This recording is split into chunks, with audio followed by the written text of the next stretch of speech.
Magandang araw sa inyo mga kapugi. Ito ang kaganapan ng pagdating ng Bagyong Uwan dito sa lugar ng Sorsogon at umakyat tayo dito ng bundok para makita ang sitwasyon dito ng ating treehouse. Sipag at syaga lang ang puhunan, bonus na lang ang kapugian. Kung wala ka nito ay lagi kang talo.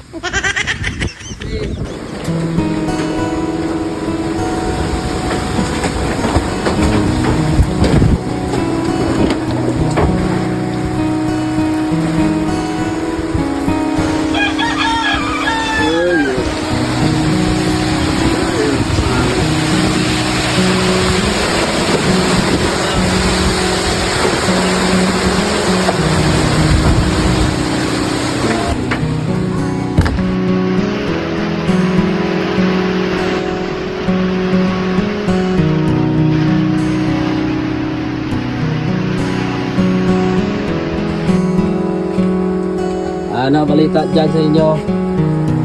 Ayos o. Gablag ako. Dito muna nag-evacuate ang aking bayang at ang kanyang asawa. Kasama dito ang mga bata. Yun ang mahangin. Ha? Ang lamig.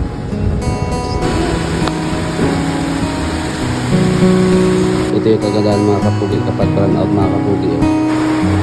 Nakabukas pa rin yung wifi. Internet pa rin kami. Dahil dito walang kuryente naman dito sa amin dahil may bagyo. Ito yung mga bata. Kapit tayo.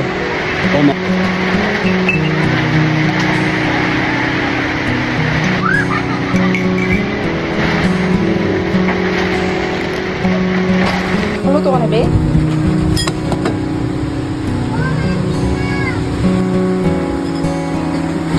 Maluto ka na.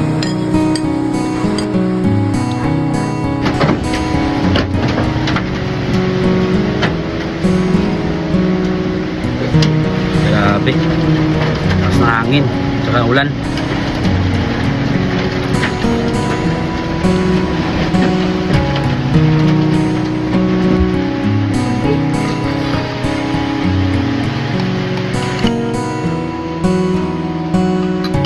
Buti nga ang bagyo ngayon dito mga kapogi ay hindi sa ilalim dumadaan yung hangin. Kasi kapag nasa ilalim yung dadaan yung hangin, sigurado yung bubong namin dito.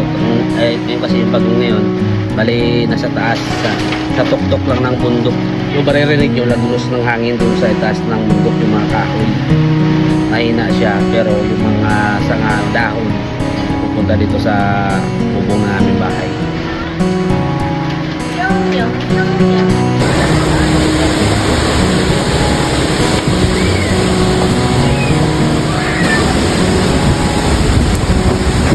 Bagaw!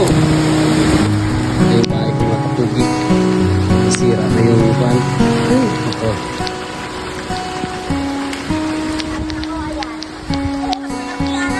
Ay, kaya hindi naputol. Ha? Kaya hindi naputol. Nabuwal yung kwan. O, ayan. Ay, Brad, kaya hindi naputol, Brad. Ha? Tapos po ay nabutangan sa kwan. Grabe dito ho. Ubus-ubus na yung kwan sa daan. Ubus-ubus na. Diyan ko muna ho. Ay kaya hindi na raw ka. Ito ho.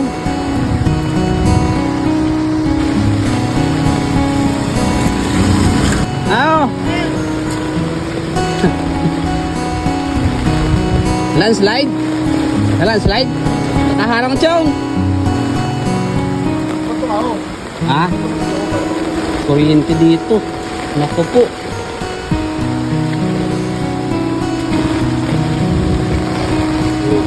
Landslide.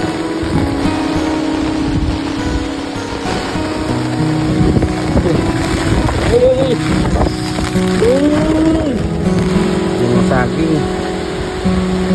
Grabe mo. Pupunta tayo ngayon sa ating treehouse mga kapugi. Maglalakad na tayo. Bale, lalakbayin natin ito mga kapugi. Kahit maulan. Medyo malayo lalakarin natin. Hindi naman tayo pwede makimotor. Dahil may nakaharang doon. Grabe.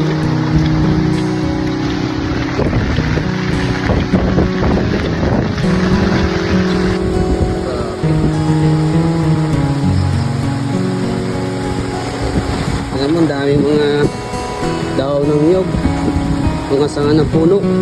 Ito yung mga poste dito, hindi natumba kasi kanina pa ako nag-alala doon sa ating treehouse kung ano ang sitwasyon doon. Pero yung ilog dito sa amin mga kapugi, hindi naman siya ganong umapaw. Ganon, hindi man ganong umapaw.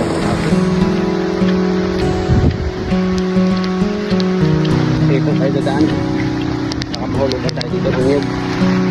Pataas pa naman. Delikado. Malakas ang hangin dun sa tuktok ng bundok mga kapugi. Ito yung daan ng puntang treehouse mga kapugi. Delikado. No? Kabaan ka na ba? Di ko mainit. Lak sa gabal. Naku, parang nahulog ninyo. Kawawa. Delikado. Baka mahulugan tayo ng niyog dito mga kapugi.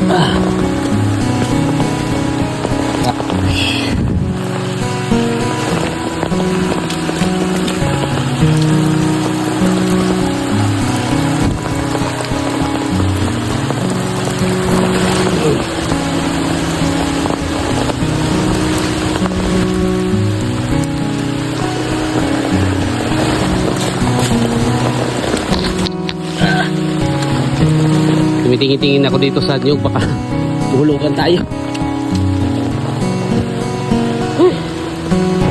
Grabe, hindi tayo nakabuta ngayon mga kapugi. At sinilas lang.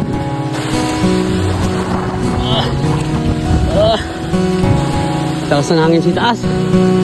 Ako.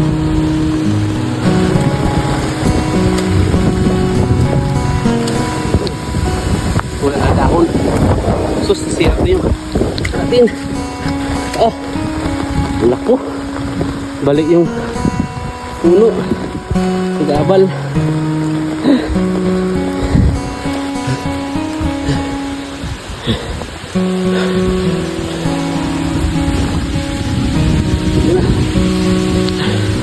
Ano ba?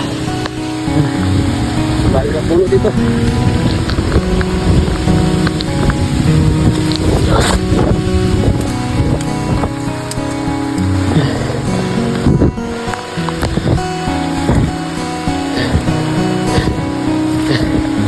Yung treehouse natin.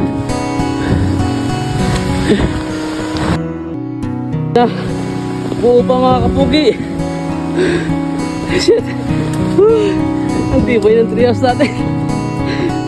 Tumira yung bubong niya sa taas. Kaso tumatayo pa rin yung treehouse natin. Salamat. Thank you Lord. Thank you Lord. Ang tibay ng treehouse natin. Grabe. Yung pupo namin dito, hala ka. Pupo namin. Ito yung nasira. Grabe. Pero yung treehouse ko sa taas, buhay pa mga kapugi.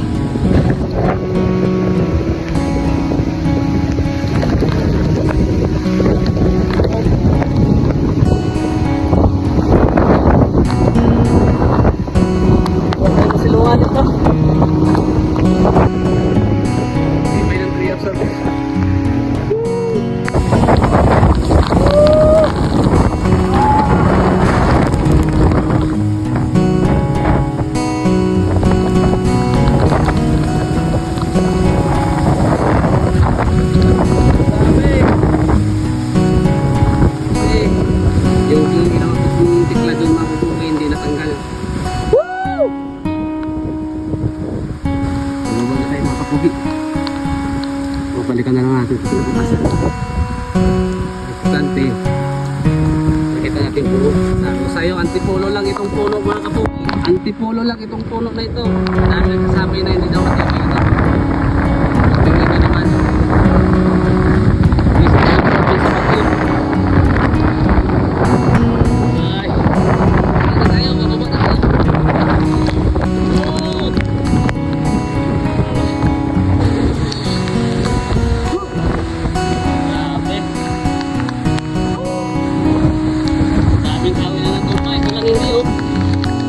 Baba na tayo ng bundok.